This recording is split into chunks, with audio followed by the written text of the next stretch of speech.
ان کی تو ان کے تجدیدی کارناموں کو دیکھا جائے گا۔ عزیز بھائی،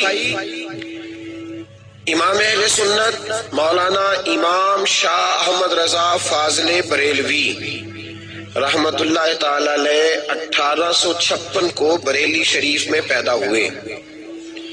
ان کے جو بڑے تھے وہ بہت بڑے بڑے عہدوں پہ فائز تھے۔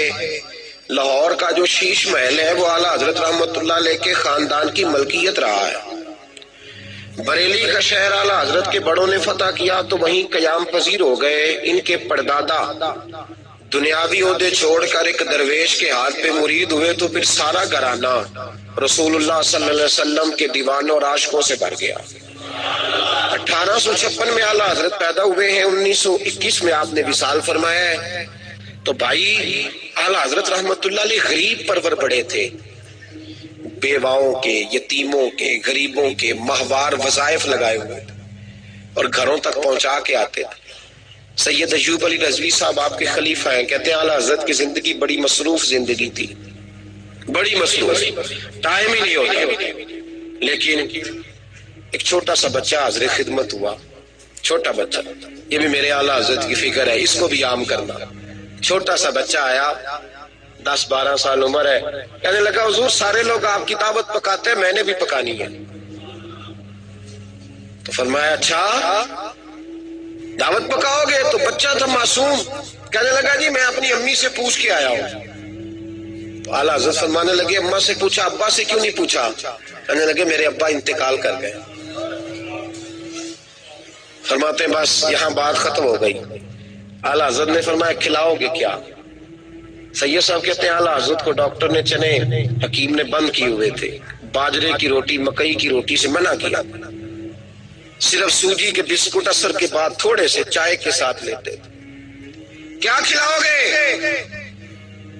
تو اس نے جھولی کھولی تو کہنے لگا میں باجرہ بھی لایا ہوں، میری اماں پیس کے روٹیاں پکا دے گی، اور میں چنے بھی لایا ہوں، میری اماں پکا کے آپ کو کھلائے گی۔ فرماتے ہیں دنیا ان سے ٹائم لیتی تھی، لیکن بریلی کے امام اس یتیم سے کہنے لگے تو پھر کب ٹائم دیتا ہے کہ ہم تیری دعوت کھا لیں؟ کب ٹائم دیتا ہے؟ کہنے لگا جی میں کل تو میں مصروف ہوں، پرسوں بھی، تو آج ہی زور کے وقت نہیں آ جاتے آپ؟ آج نہیں آ جاتے؟ فرمایا آج ہی آ جائیں گے۔ اور وہ جانے لگا تو کہنے لگے اگر تو اجازت دے تو اس سید ایوب علی کو بھی ساتھ لے آؤ۔ کل لے آئیے گا۔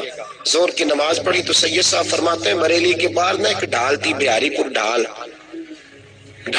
ہم وہ جو نالا ہوتا ہے نا پانی کا، اس کے اوپر پلی بنا لیتے ہیں تو وہ ڈھال بولتے ہیں۔ بریلی میں ایک بہاری پور ڈھال ہے، وہاں کراس ہوتا ہے، تو اس کراس پہ اس بچے کا، یتیم بچے کا گھر تھا، ایک ہی کمرہ تھا، ڈرائنگ روم بھی کوئی نہیں تھا۔ زور کی نماز پڑھ کے جب بریلی کے امام پہنچے، ہزاروں لوگ مرید ہیں، لاکھوں عقیدت مند ہیں، درجنوں رئیس دروازے پہ بیٹھے ہوتے ہیں ملاقات کے لیے۔ رامپور کا نواب ملنے آیا تو اعلیٰ حضرت رحمت اللہ علیہ دروازے پہ کھڑے ہو گئے، فرمانے لگے فقیر کو نوابوں سے ملنے کے طریقے نہیں آتے، آپ جائیے پھر کبھی آئیے گا جب میں طریقہ سیکھ جاؤں۔ اس نے کہا بٹھاؤ تو صحیح، فرمانے لگے کوئی جگہ ہی نہیں جہاں نوابوں کو بٹھا سکوں، آپ جائیے کام کرنا ہے دین کا۔ قریب بھی پھٹکنے دیتے تھے، لیکن اس غریب کے گھر پہنچے، اس کے گھر میں بٹھانے کو ڈرائنگ روم بھی کوئی نہیں۔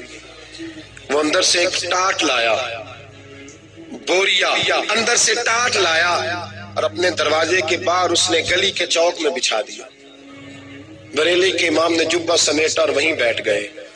سید ایوب علی صاحب بھی بیٹھ گئے، جو آدمی بھی آتا حضور یہاں بیٹھے، فرمایا جاؤ تمہاری دعوت نہیں ہم دونوں کی دعوت ہے، ہم یہاں بیٹھیں گے، کیوں نہ بیٹھے؟ یہ نظریہ تھا بھائی، یہ فقیری یہ ہمیں دے کر گئے، وہ سوچ جاؤ کہ تمہاری دعوت ہے، یہ تو ہماری دعوت ہے۔ اعلیٰ حضرت رحمت اللہ تعالی علیہ وہیں بیٹھے، اس نے اندر سے کھانا لا کے باہر دیا۔ اس ٹاٹ پہ بیٹھ کے سید صاحب کہتے ہیں میرا خیال تھا کوئی ایک لقمہ چکھ لے، آپ کی طبیعت بڑی علیل ہے۔ فاضل بریلوی نے 1.5 روٹی کھائی، پوری 1.5 روٹی کھائی، اور کھانا کھا کر کے جب اٹھے تو کہنے لگے بیٹے اماں سے پوچھ لو ہمیں اجازت مل جائے گی؟ ارے ٹھہر یہ پوچھ کے آتا ہوں۔ کہا میری امی کہتی ہے جائیے۔ کہتے جب اٹھے تو میں نے کہا حضور آپ کی طبیعت بگڑ جائے گی، کیوں کھایا آپ نے؟ کہتے ہیں یہ لفظ میں نے کہے تو اعلیٰ حضرت کی آنکھوں میں آنسو ٹپک پڑے۔ فرمانے لگے ایوب علی تو نے وہ حدیث نہیں پڑھی میرے رسول